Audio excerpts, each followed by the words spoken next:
Let's roll. This is Sports Rage. I am Gabriel Morency. The pimps, the players, the hustlers, the people that bust them, and everybody else in between. A Friday Night Freak Show has begun. March Madness has begun for real as well. Don't look now, but Oregon have taken a lead on Arizona. Not just a lead, they're up a 10 spot right now. My blue blood parlay of the night is about to get torn apart like a lot of tickets that we played today in the last 24 hours. Although we have had a couple of wins, this has been a very, very precarious journey this week with the conference tournaments going on. It's legit crazy. It's legit just off the chains type of deal. I think we've had 4 1 seeds eliminated today alone. It is one after another. All kinds of, the last 24 hours has been a bloodbath. Teams are, crashing the party. They're on the bubble. St. John's lost today, but I think they played themselves into the tournament. Pitt lost, but they're playing themselves into the tournament. A lot of stuff to break down. We can't really live in the past, although we could, and I would probably get angry. But we've got a lot of action going on right now. Some of it going well for us, some of it not so well for us. So let's start off in the Mountain West, San Diego State and Utah State. They played about 9 minutes right now. We posted our picks on Twitter. There's a lot of games going on right now. This is the real March Madness. There's more games going on now than there will be next Friday at this time when the actual damn tournament is going on. And speaking of which, we will be with you next Thursday and Friday night. The Grid's going to have all kinds of special NCAA coverage throughout the day from sportsbook, studios, and everything else in between. But we're going to be kicking it next Thursday and Friday during the games next Thursday and Friday. It's going to be cool, and hopefully we do better next Thursday and Friday. We will. You know why? This is something too that's not talked about. People are wondering, well, it's kind of hard.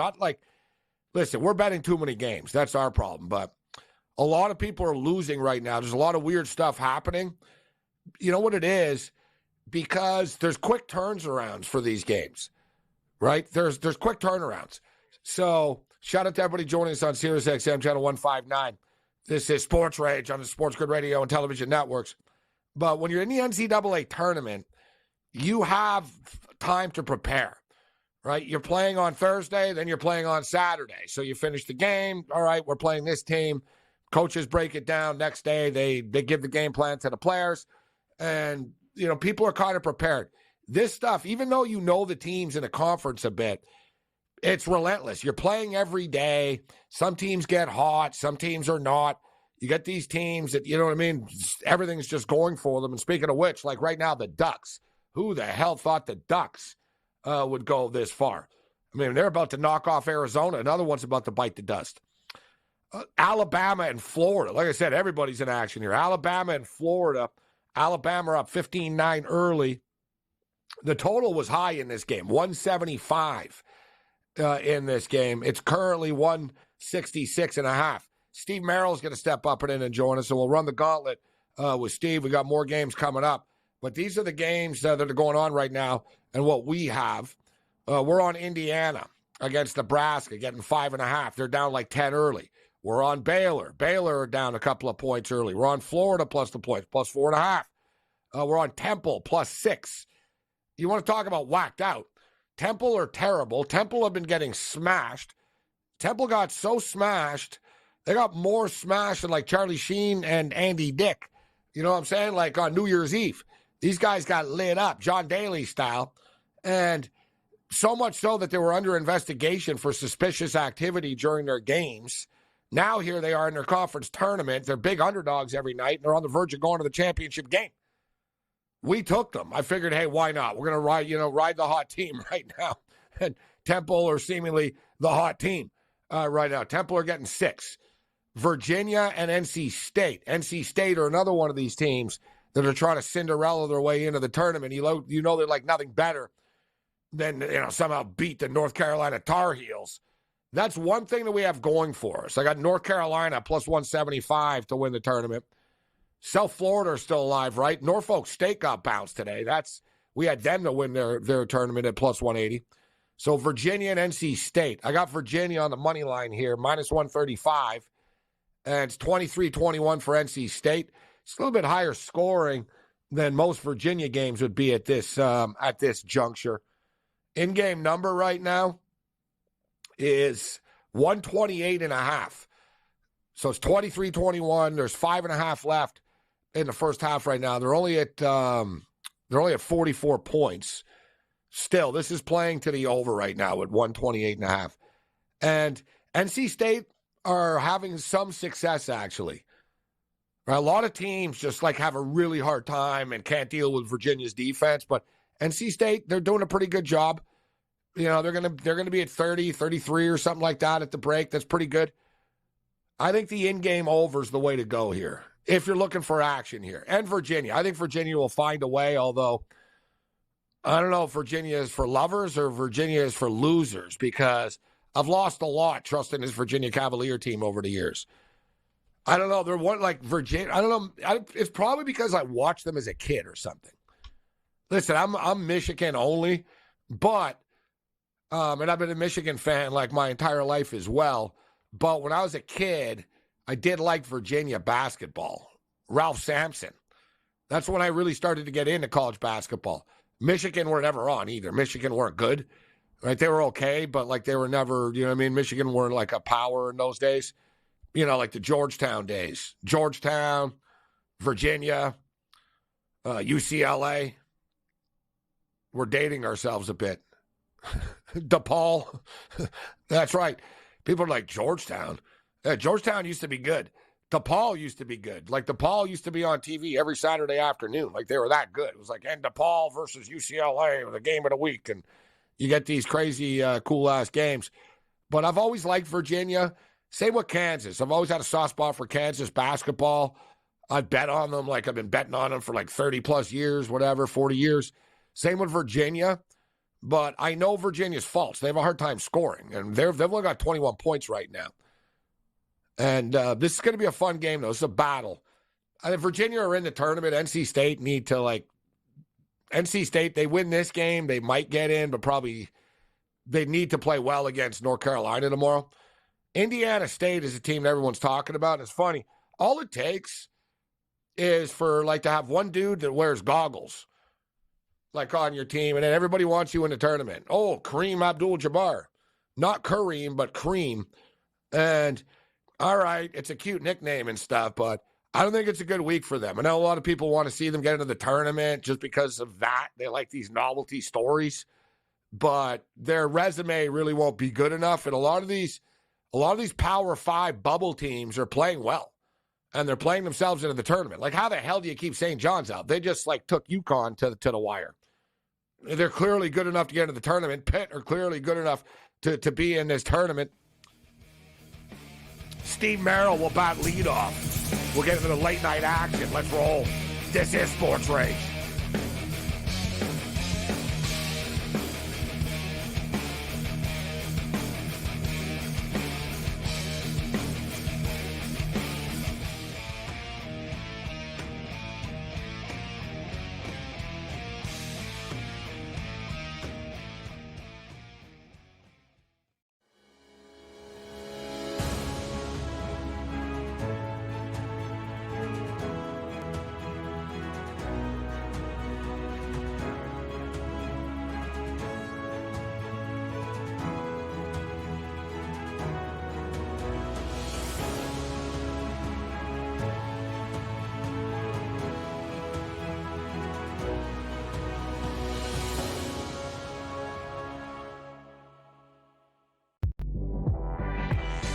You can worry about Kentucky's maturity. I get it. Are you making a good point about it? Absolutely. They're young. They're inexperienced. They're going to make a ton of mistakes. Sometimes you can worry about their defensive tenacity. But boy, they got shot creators and they got shot makers. Betting above the rim, only on SportsGrid. Betting in-game, there's a big difference, right? Like the computer changes the number so often. Like, I tried to get this in right now, but in reality, as I saw plus 165 in the arena, they're hitting the shot. And I'm getting this like a couple of seconds late. And even the sports book, like, technology can only travel so fast. Sports Rage Late Night, only on SportsGrid. How about this? Nikola Jokic, heavy favorite here to -170 price, followed by SGA at +250, and Luka Doncic at a 7-1 price. It would require a whole lot from Luka to 15 of the next 20 games he has to have triple doubles, something absurd. And it really just comes down to Jokic being amazing, doing everything that he's doing. I hate to say it, but he's probably had this locked up the second Embiid was announced out. The Early Line, only on SportsGrid. Anyone that's been to a sporting event, the atmosphere before a game, I think Game Time Decisions has that same exact atmosphere. This is our arena.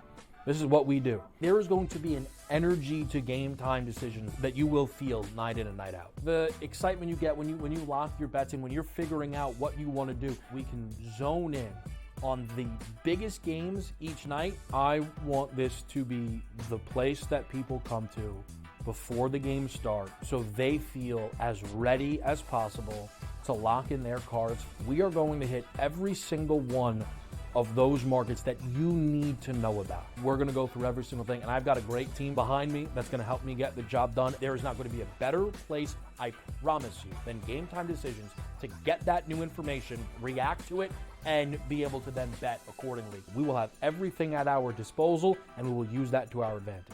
I'm Kevin Walsh. Tune into Game Time Decisions from 6 to 8 p.m. Eastern on SportsGrid. Thank you. I appreciate this. You want you one of these? I'm good, KG. You want your ginger shot? I'm good, man. I'm good. I need some positivity today. I'm trying to cover this spread, and your vibe is off, G. What's wrong with my vibe? You got to get you one of these, G. Get to sip some of this positivity in your life, and boom! You see that? Spread's covered. Thank you, Mama. In a minute, G. Ha ha!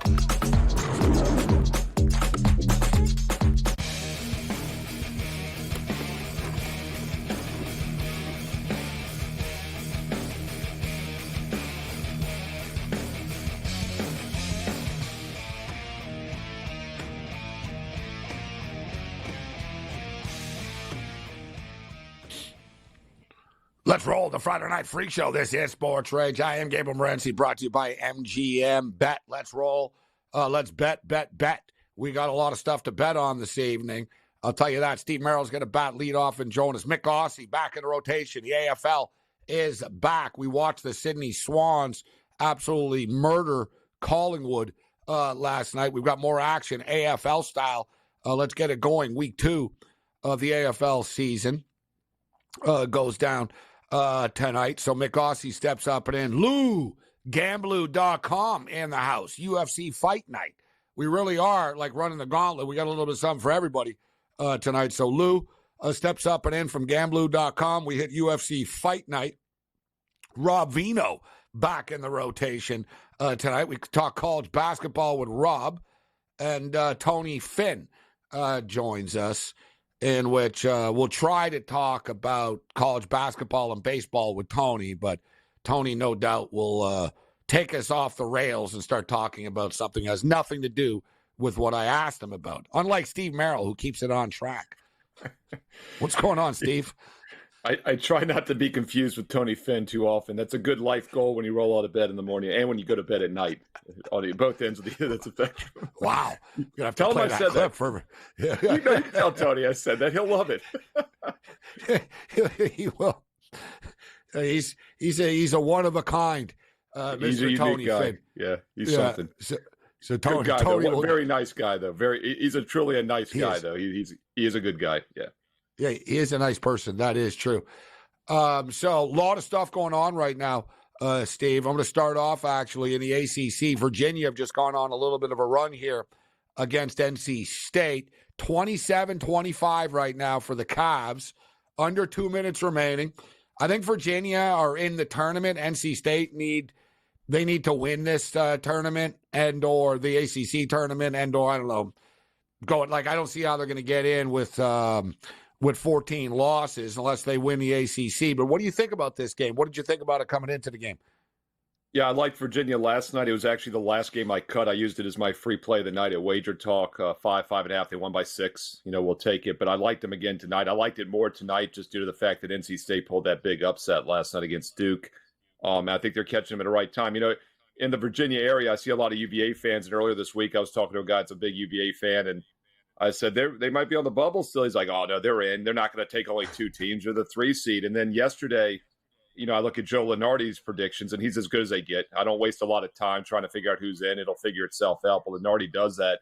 And he said it was a win-in scenario for Virginia last night. They were not necessarily in, but pretty much are now. So it's setting up well for them. And I really think other than UNC, Virginia might be the team to beat here in the ACC tournament.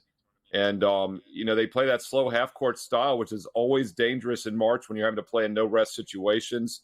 And it's a team that nobody is going to want to face in the NCAA tournament. I do think Virginia's got some serious offensive questions. I don't think they can win 6 games in a row this year. But in a one-and-done scenario, Virginia is not the type of team you want to play in the tournament. And as you're talking, Steve, they just terrorized NC State and they're taking an air ball. They blocked like a potential layup. They really are relentless on defense, but their offensive woes catch up to them. Great point. I'm a sucker for Virginia, bro. I was talking earlier.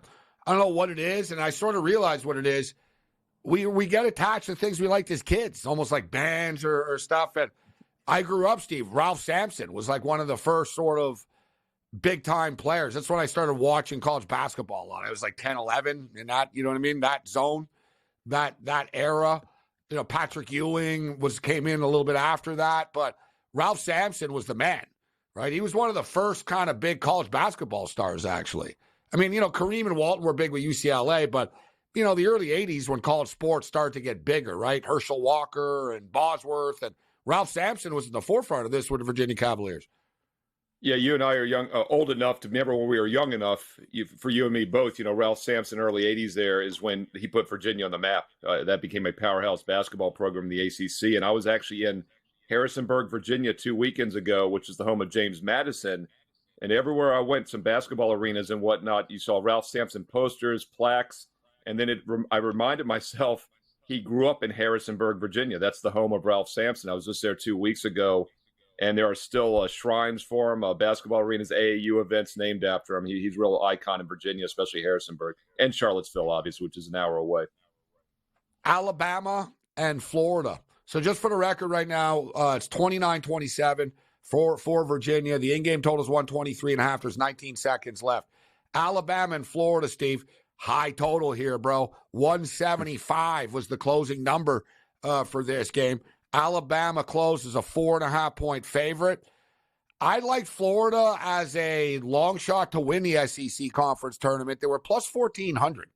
And at those odds, they're playing good basketball right now. And we're seeing the chaos in this tournament, Steve. Kentucky gone. Tennessee bounced already. And we got Florida and Alabama in action right now. But Alabama are going to be a load to deal with. But I did take Florida, and I went with the Vaquero special, bro. Bet the highs to the over, the lows to the under. I bet the over 175, even though I felt bad doing it when I did it. I was like, I don't know about this, but I'm going to do it. Yeah, it opened as low as 170.5, closed 174, 175. The Kentucky A&M game opened 59.5, closed 160.5. It went over with 184 points. Ralph Michaels ran some numbers yesterday at wagertalk.com, blindly playing totals of 151 or higher in these conference tournaments. And it might be a no-rest situation, but it was 58% under over the past 7 years or so. So the high totals have gone under, but Kentucky already bucked that trend, and I don't think I want to get in front of Alabama either with an under. It's a good point, though, Steve, and something I want to get back to. You talked about Virginia. Very difficult team to play on a back-to-back if you're the other team, and you're NC State, and you're playing every day. And why? Because Virginia, not to you, but for people tuning in, Virginia make you work for the entire shot clock all the time at both ends, man. They're passing the ball around on offense, so on defense, you're running around everywhere. It's slow, but it's mentally draining. And then on when you get the ball, they just terrorize you. So it wears you out. And then imagine if you played just last night and the day before, and it starts to catch up to teams. So that's why they are good in the NCAA tournament at times too, when they didn't get bounced early. Wow, Nebraska is just absolutely killing Indiana right now, Steve. I didn't even realize how far it got away from them. 50-27. I'll tell you what's an interesting Big Ten angle I wanted to get up. You talked about Virginia being a tough matchup. They lost to a 16 seed, of course, went on to win the title the year after. But the other team to do that was Purdue last year. lost to Yeah. a 16 seed. They've lost 3 straight years to a double-digit seed. Jeff Michael, son of Ralph, actually had a stat going into today. Purdue was 1-11 against the spread in Big Ten tournament games the last 3 years. They're now 1-12. They won but didn't cover. At what point do we start questioning Matt Painter as a head coach? 1-12 ATS, his last 13 conference games, conference tournament games, and he's been bounced 3 straight years by a double-digit seed, includes a 16 last year. Point is, I'd be very careful with Purdue this year in the big dance. It's just, something's not right there. Steve, the last 8 years, they've only gotten to the Sweet 16 once. It's pretty crazy, considering how kind of good they've been. Talented. Exactly It right. feels like it's Yeah. a little, well, they're not a powerhouse, though. So, in a sense, he does a good job sort of punching over his weight. I mean, they're Purdue. I mean, it's kind of a miracle they're good at all. I mean, really, in reality, look at their football program. You know what I'm saying? Well, Gene Keady had they were great when we were growing up, though, even. I mean, they've been No, a I basketball know. power, though. Yeah. I know. So are Indiana, though. It's kind of a new world, right? Right? I'm just saying, like, I know what you mean.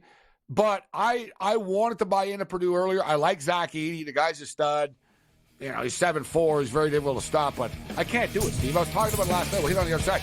The Big Ten hasn't won a championship in 24 years since Izzo in Michigan State State. 2000.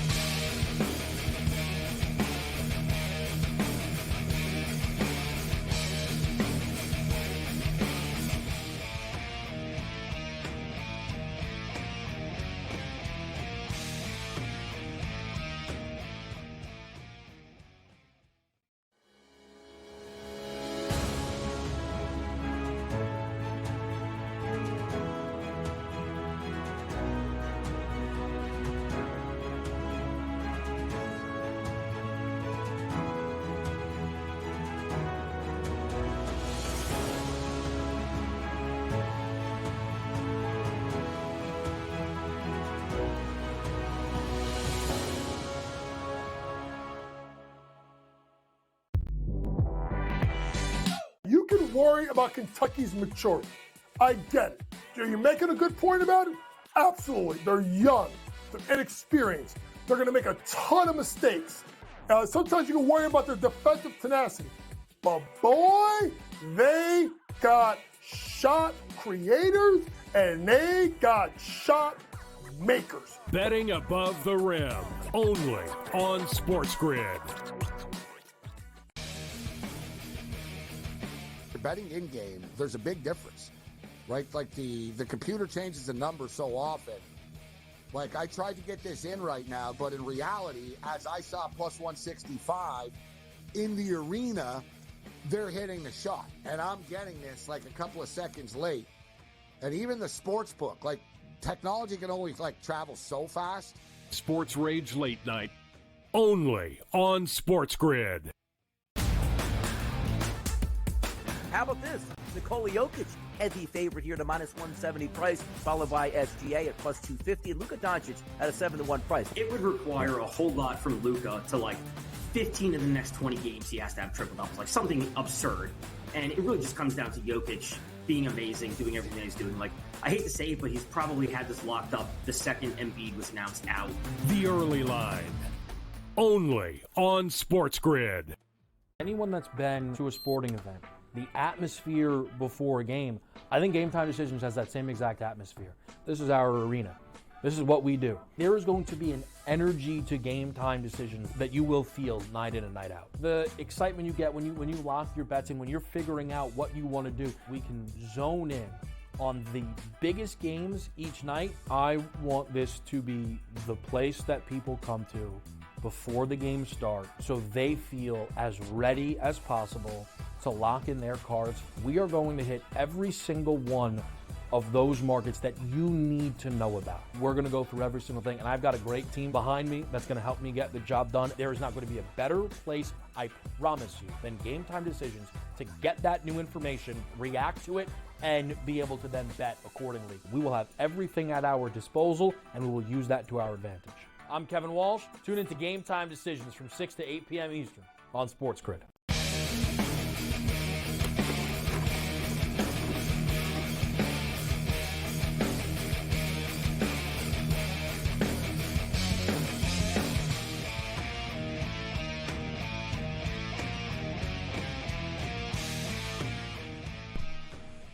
And another one's gone, another one's gone, another one bites the dust. Hey, Arizona is the latest number 1 seed to get bounced, Steve. I think that's the 5th one now.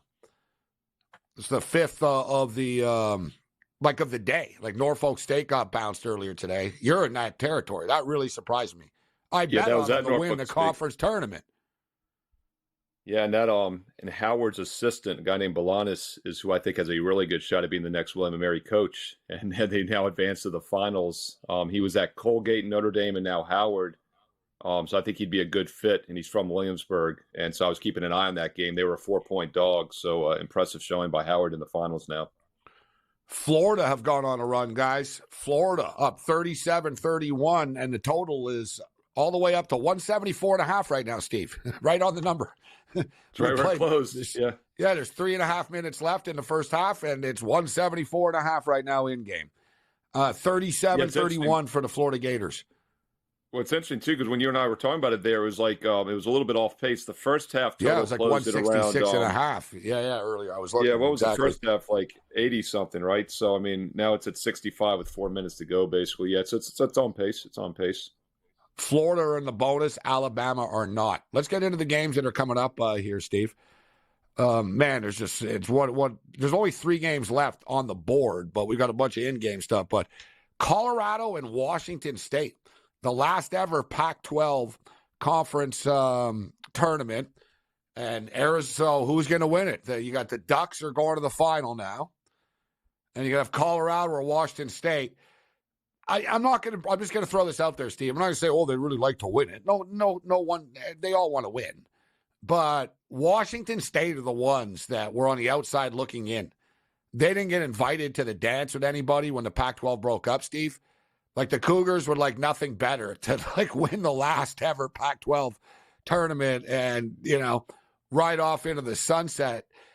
But they got Colorado, who are smoking hot right now. I mean, this is an improbable final that we have tomorrow. Oregon versus Colorado or Washington State. Who's it going to be, Steve? Wazoo or the Buffs? So I went 4-0. I had that free play on Virginia, but last time my best bets went 4-0, and I had both of these teams for best bets last night. So they treated me well late night Wednesday. So you got your finger on these Thursday. Teams. Yeah, so play on teams for me. What I will do, though, Gabe, is I'll dig into the box score from the one time. Well, actually, they played twice. They played back in late December. Colorado won at home in the altitude by 7-point favorite. But I think the more meaningful game was the rematch at the end of January in Washington State without the altitude.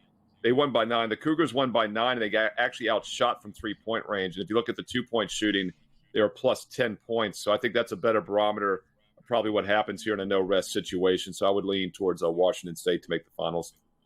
The better defensive team, right? If you want to hang your hat on that, as we were talking about. But Colorado were good. Colorado had a pretty smooth, easy game last night as well. So they weren't taxed at all. Good pick by you. Washington State are getting 2.5. The total is 141.5. Hawaii, another improbable run, although they're a pretty good team, actually.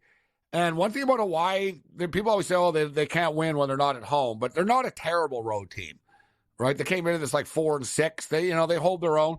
They kind of only play in the LA area anyways. So they're playing in Hawaii and they go to LA, and they usually recruit in LA as well. So they get UC Davis. UC Davis are 2-point favorites in this game, Steve. What do you think about this one? Yeah, well, home court definitely made a difference in this series this year. The home team won both games by double digits. Hawaii won by 17, and then a couple weeks later, the last day of February, Cal Davis won by 12. They were 2 4-point home favorites each time. So home court made a difference there. As I always like to do, I look at the 3-point shooting. Hawaii was plus 21 in that 17-point home win. And then Hawaii was plus 6 in the 12-point road loss. So that probably doesn't bode too well for them. Hawaii outshot them from 3 in both games, but was outscored substantially from 2-point range. Free throws were about even. So I do think Cal Davis probably holds the edge down low. And once again, in these tournament situations, you kind of want to look for teams that probably can score consistently down low. You got different sight lines. A lot of tournaments, you've got 2-3 nights without rest. So that's something I look heavily at in the earlier meetings, is who had the 2-point edge, and that was Cal Davis. Tough game. This all Hawaii games are always tough, but a tough game.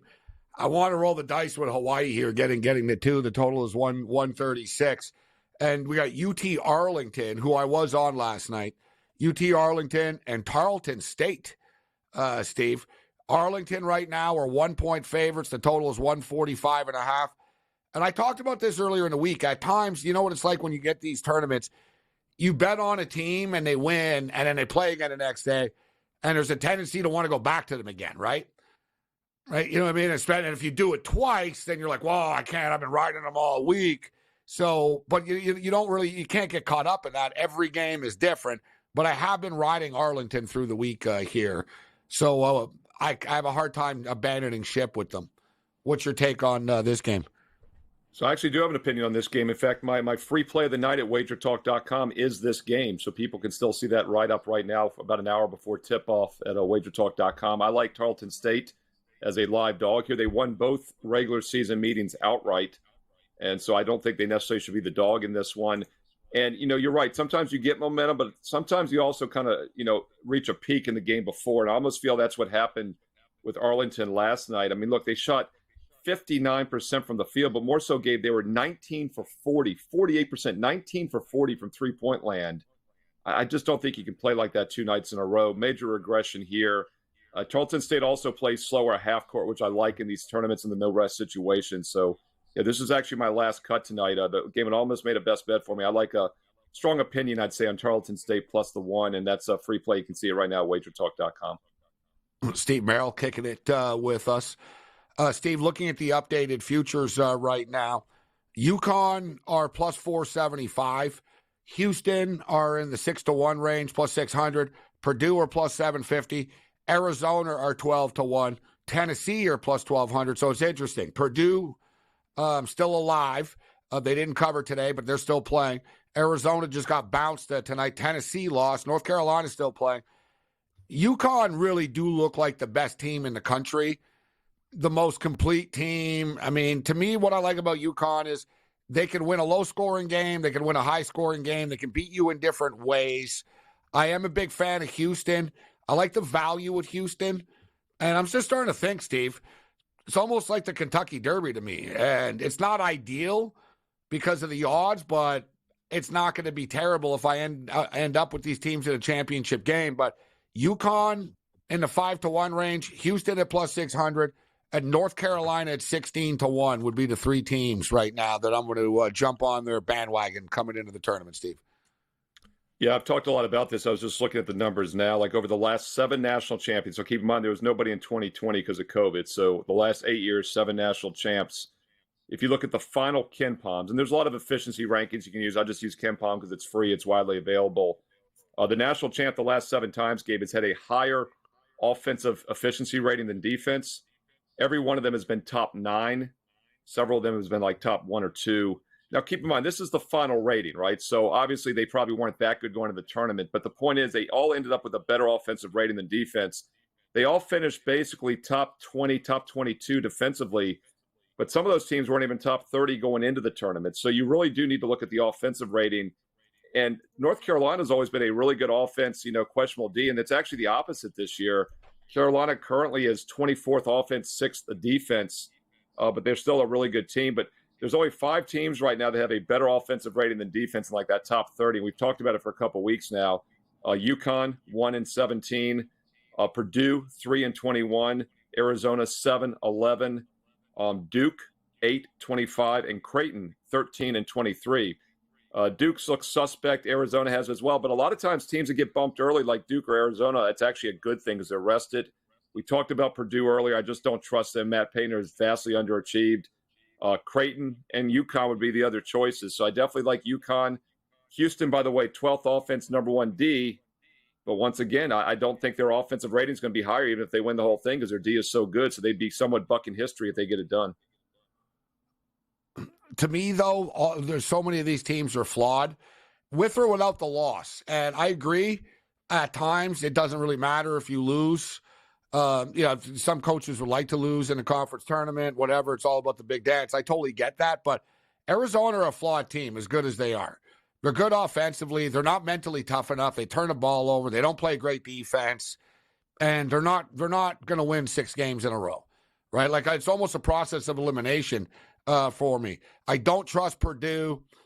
They've underachieved in the NCAA tournament. I don't really hold that against them because it's a different team per se. I mean, you could argue that they could take the same Virginia route where they got bounced by 16 and then they go on to win the championship.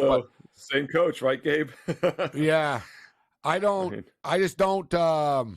We talked about it. Like the Big Ten hasn't won since the year 2000. That's a good Big point. Ten, yeah. They had this not even a good Big Ten conference this year. But the thing is, Purdue do have good wins. They played out of conference and they've won games and stuff, but I don't buy into Purdue doing it. I don't trust anybody. I don't trust Auburn enough to go all the way. I don't buy into Tennessee, Kentucky, Creighton are hyped every year. They know that's a pipe dream. Correct. Yep. I'm not, like I said, Steve, I keep coming back. It's going to be UConn, Houston, or North Carolina to me. Yeah, look who's won it almost all the years over the last 20 years. It's like Connecticut, Kansas, Villanova, UNC, right? It's like the same blue bloods. Yeah. Kentucky, right? Florida won it back-to-back. So you're right. You have to go back to over the beginning of 2000 when Michigan State won it last, So Arizona, that conference at time has been there. They've underperformed as well, the Pac-12. A team from the West Coast hasn't won since 1997. Arizona, right? Thanks, Steve.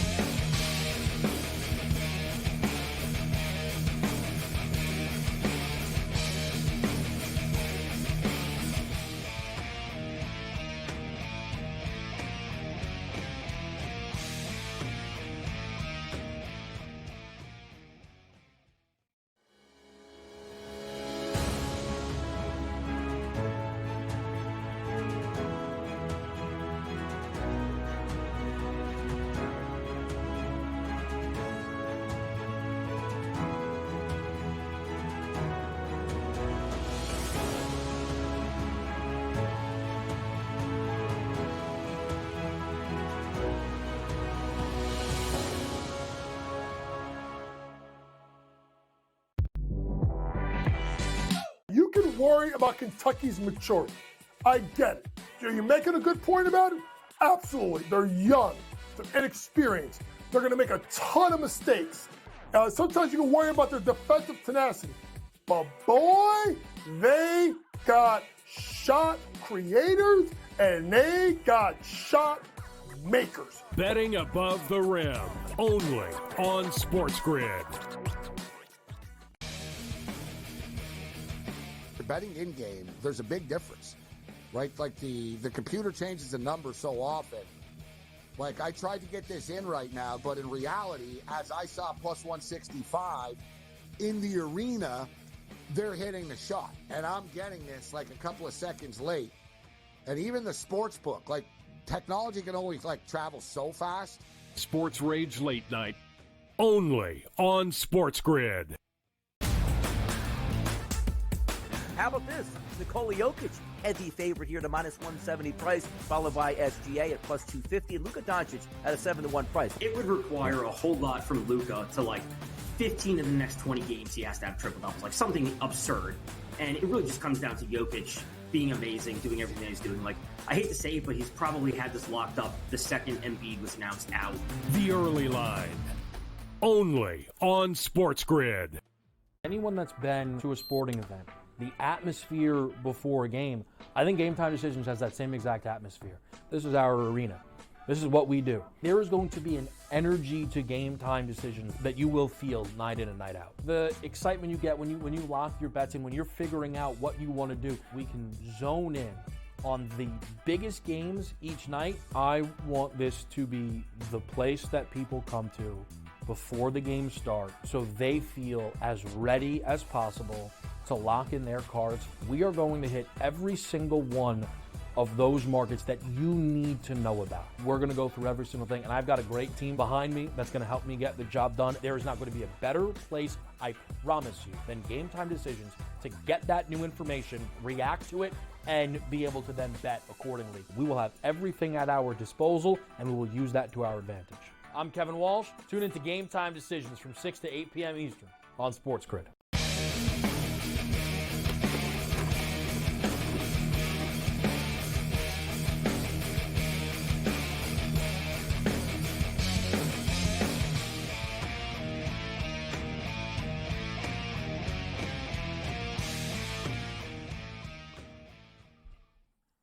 Let's roll. This is Sports Rage. I am Gabriel Morency and a Friday Night Freak Show. Shout out to Steve Merrill for joining us from WagerTalk.com. We're gonna talk about everything tonight.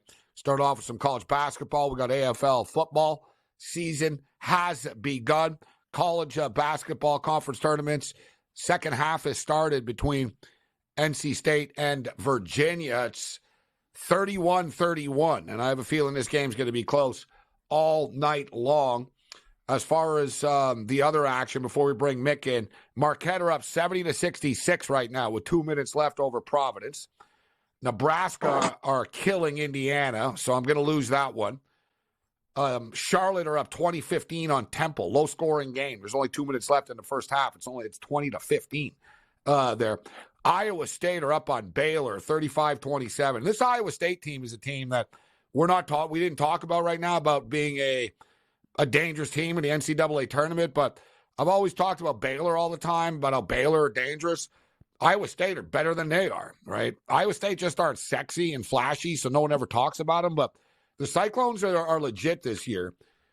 Utah State are up 39-36 on San Diego State. I just didn't think the Aztecs should be laying 5. I didn't trust them, so I took Utah State. We're on Florida. And remember, I gave you guys Florida. I posted the picks. Florida plus 1,400 to win the SEC. Could be a nice hedge if they hang on to win this game. They're winning by 15. It's 48-33 Florida at the half right now.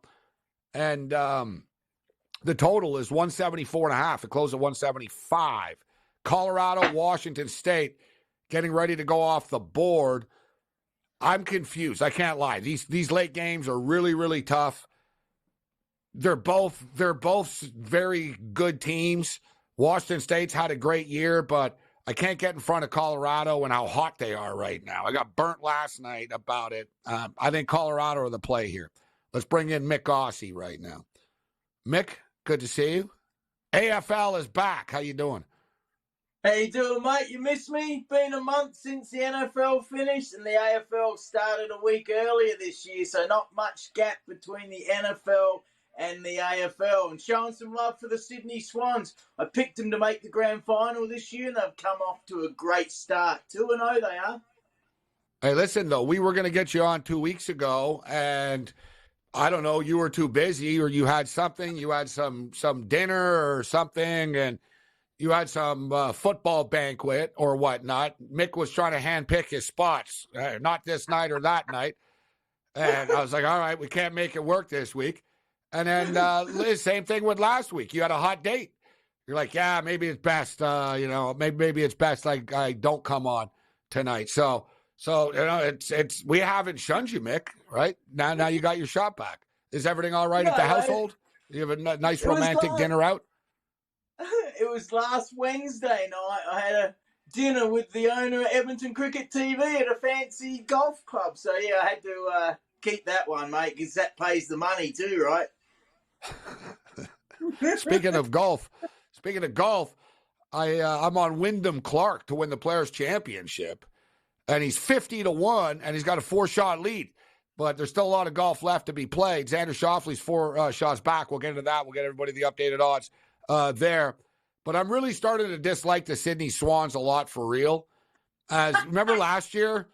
Like that game, I still remember that game from last. Like it really upset me, that game. I don't know why that one just put me over the top. I was having a bad couple of weeks betting. I bet a lot of money on that, and Sydney cost us. It was like $2,000. And I remember I had a few drinks too. I was like, these son of a bitch surfer, blonde ass son of a bitches, like bunch of pretty boys. Like I went off on Twitter, you pretty boy bastards. You're the biggest, softest chokers I've ever seen. At least I didn't say they were rigged like everyone else when someone loses a bet. I just started tweeting them how they suck, right? I was like, you guys are terrible. No wonder you're named the Swans. You're soft. So last night, I tune in. There's all this basketball going on. Didn't have a good night last night betting basketball, Mick. And I'm like, oh, the AFL game is on here. Just started. So, and it was 19-18.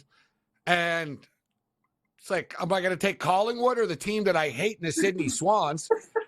I take Collingwood. They didn't score again after I took them. Like, they got bludgeoned. They got murdered. Like, Sydney killed them last night, Mick. Yeah, I was just watching it, mate. Absolutely. And the big fella, Mason Cox, the American for Collingwood, he caused some trouble up there in Sydney last week. But hey, Collingwood were favourites. They lost last week. They got what we call is a premiership hangover, mate. They've been partying too much, celebrating they're too big much, heads all now, that huh? stuff, They right? think they're stars. They went from blue collar to stars, these guys. Yeah. That's what I'm saying. They're the defending champions, guys. I'm like, they're going to win this game. No, they got lit up. So they're 0-2 now to start the season. So next week, they're a lock. They got to win next week then. They're going to be all focused for real. Well, there's not much in it, mate. You know how quick the game is with the skills and the fitness. They train so hard over the off-season in extreme heat. Everyone's so fit. But if you're mentally a little bit too big-headed and think you're great and you're slightly off the game, you're not going to win. But I picked Sydney early in the week. Then at the last minute, I changed my pick. So you never know, mate. You never know. But it was in Collingwood's home ground in front of nearly 80,000 people, and probably 70,000 were Collingwood. So great win by the Sydney Swans, and take them to maybe go all the way. I picked them to make the grand final. They're a bounce-back year after making it 2 years ago. Okay, so what about tonight's game that's coming up here, Mick, between the Hawks and the Bombers, Hawthorn and Essendon? Who do you like? It's basically a pick 'em. Yeah, hard to tell. Now, 8 teams played last week in what's called an opening round. They mucked that up anyway, so neither of these teams played last week. Tough one. Magpie, the Bombers were 7.5-point favourite, down to 2.5. I do like the Bombers. The Hawks have got a few injuries starting the year. Bombers have got some good recruits, but very hard to tell, mate. First week, there's going to be some upsets like we saw last night. Take Bombers to win and cover the 2.5. All right, so North Melbourne also haven't played yet. They're getting 49.5 points tonight, Mick, against Great Western Sydney. Should the point spread be this high? That's a lot of points to be laying. And Great Western Sydney did play, and they won 114-82 against Collingwood, as we were just talking about. So they got off to a good start. Are they going to smash North Melbourne by 50+? North Melbourne were sort of improved last year and covered some numbers, man. They don't suck as much as they used to, right? What about this year? What's the outlook for them coming into the year, the Roos? Oh, they're going to be a bit better, but I think they'll still be down near the bottom. I like the Giants to win, of course, but maybe take the Roos on the plus. The Giants had a big win over those reigning premiers, the Rotten Magpies, last week. Second week in a row on their home ground. Huge advantage to have a week ahead of the other guys for fitness, match fitness, the skills, the quicker pace. They might just take it a little bit easy near the end, so the Roos might cover that one. All right, what about Geelong and St. Kilda? The Cats are minus 13.5-point favorites. Absolute game of the round, Nelly. It's in Geelong. They're tough to beat down there. But the Saints, they made the 8 last year. Their coach is very good. The former Fremantle and St. Kilda coach before, Ross Lyon. He's got those boys going. Take the Saints on the plus because they might win. It's 12.5 points, but I think the Cats will get it done at home, but could go either way. Tough game. Home field is the deciding factor for me there. Adelaide, your Adelaide Crows have not played yet this year, so this is their season debut. I imagine you're fired up for this. Adelaide and Gold Coast. This is at 5:10 in the morning East Coast time, 2 in the morning, so it's not that late, actually, Mick. If you're going to stay up for this one? No. Listen, a lot of what do? You tape it? Yeah. A lot of people have tipped the Crows to make the 8. They should have made it last year, except for a silly umpiring decision that they let the Swans in. Suns are favoured by 7.5. I would have taken the Crows maybe, but 2 key forwards out. Thilthorpe and the leader, Tex Walker, is out injured. They had hardly any injuries last year. That's why I tipped them to come 9th. I hope I'm wrong. Take the Suns to win at home. Crows are very average on the road. All right, I like the pick, Mick, considering as well Gold Coast are minus 148 on the money line. Very manageable instead of laying the 7.5 as well. And also, for people that are new to AFL betting, it's similar to soccer as far as the listing is concerned. The home team is listed on top most of the time. So just for the record, like, North American sports, Mick, the road team, they always do first and, the home team bottom. But AFL, they have the home team on top. So I just want to throw that out there for bettors out there that might get confused about where games might be. I'm going to take Gold Coast minus the 148. Melbourne, the Demons, and Western Bulldogs, the Demons, minus 8.5-point favorites, Mick. What about this one? Well, tough game. I think it's about a 20% advantage to the team that played last week for those two reasons. I'm going for the Demons only because they played last week. They lost to Sydney, but they've got that extra match fitness. Bulldogs are up and down. We don't really know how they're going to go either. Maybe take the Dogs on the plus. Take the Demons 1-39. It pays better than the spread. I think they'll win, but they've had lots of trouble in the off-season. One of their players is in a bit of trouble for supplying some Coca-Cola up the nose. Another player in trouble for too much Coca-Cola up the nose. So trouble at D's. I hope they go 0-2, and we'll find out the real truth of what happened in the off-season once they start losing, mate. Tough one to pick. D's just, I think. That's too bad I don't have that picture up of the Port Adelaide Power plumber in Edmonton that has stolen the logo of the Port Adelaide Power. That's pretty good. Like, I don't know if they're like that. It's so blatant. Like, it's basically their logo, right? Like, that's so, like, over the top. That's too cool. Next week, we'll get the picture up. But Port Adelaide Power taking on my West Coast Eagles, the rebuilding West Coast Eagles. West Coast plus 49.5 points, Mick. Are we going to suck as much this year? But listen, we've had a lot of young players the last 2 years. Are they going to start to get better now? They will, but it'll be a while, mate. They held on to those old players too long after the premiership where you've got the jersey from a few years ago. They still got 7 or 8 very good older players, a few younger ones, not much in between. Port Adelaide, a lot of people think they'll might go all the way, but they get to the finals and they bomb out. I hope again. I think the Port Adelaide will win and probably cover in Adelaide. They'll be raring to go, mate. So be careful on the Eagles on the plus. Take the power on the minus if you're going to go that way. I miss the good old days. I had good times when West Coast was good, staying up and partying. I remember watching the grand final when we won. I was like, this is awesome. Man, ever since West Coast won, they've been terrible. We got Fremantle and Brisbane. We'll hit this on the other side. 35-35 Virginia and NC State right now. 13:56 left. Low flow, low scoring basketball game right now. Temple, speaking of low scoring, Temple only scored 18 points in the first half, but they're only down by 4 because Charlotte only scored 22 points. Iowa State starting to pull away on Baylor right now.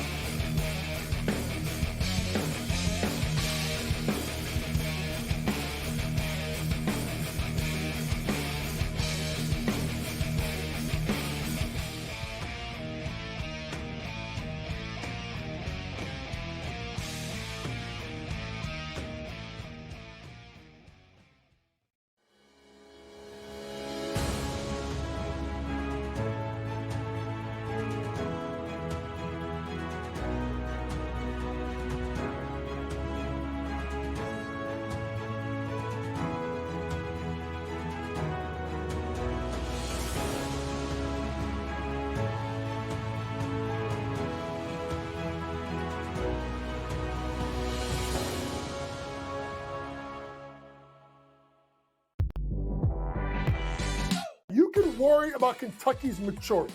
I get it. Are you making a good point about it? Absolutely. They're young. They're inexperienced. They're going to make a ton of mistakes. Sometimes you can worry about their defensive tenacity. But boy, they got shot creators and they got shot makers. Betting above the rim, only on SportsGrid. Betting in-game, there's a big difference, right? Like the computer changes the number so often. Like, I tried to get this in right now, but in reality, as I saw plus 165 in the arena, they're hitting the shot. And I'm getting this like a couple of seconds late.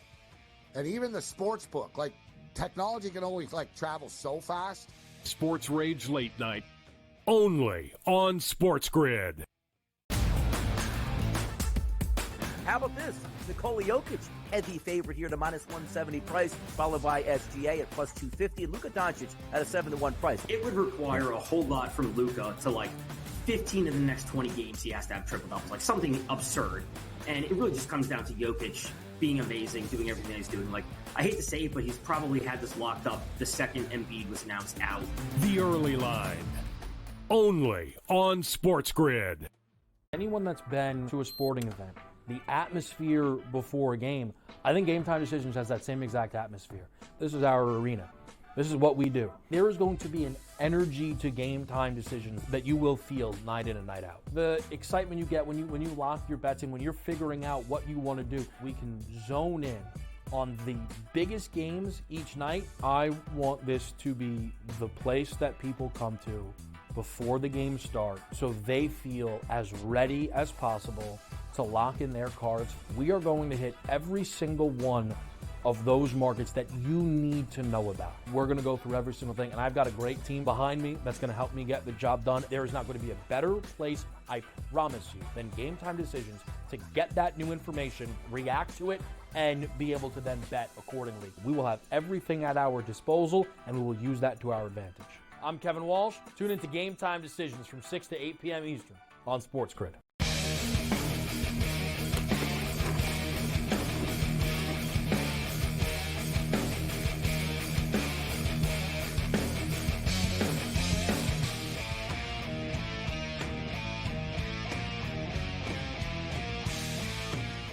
This is Sports Rage, Level 1, the quickest 100 minutes in sports talk and television continues. Mick Ossie in the house with us. Mick, last AFL game before we get to the NFL. What's your pick for the last game on the board? Yeah, well, the Brisbane Lions, they came second last year, and they got beaten at home last week after being up by 46 points against the Carlton Blues. They didn't lose at home at all last year. They're over there in Perth against Fremantle.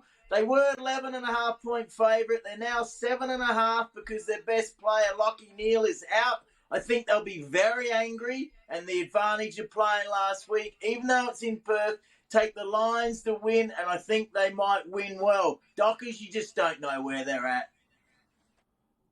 J.J. McCarthy right now, Michigan Wolverine quarterback, is plus 100 to be taken by the Minnesota Vikings. And remember, everybody, I told you, and I said J.J. McCarthy is going to be a Minnesota Viking, and I said that the Monday night Michigan won the national championship.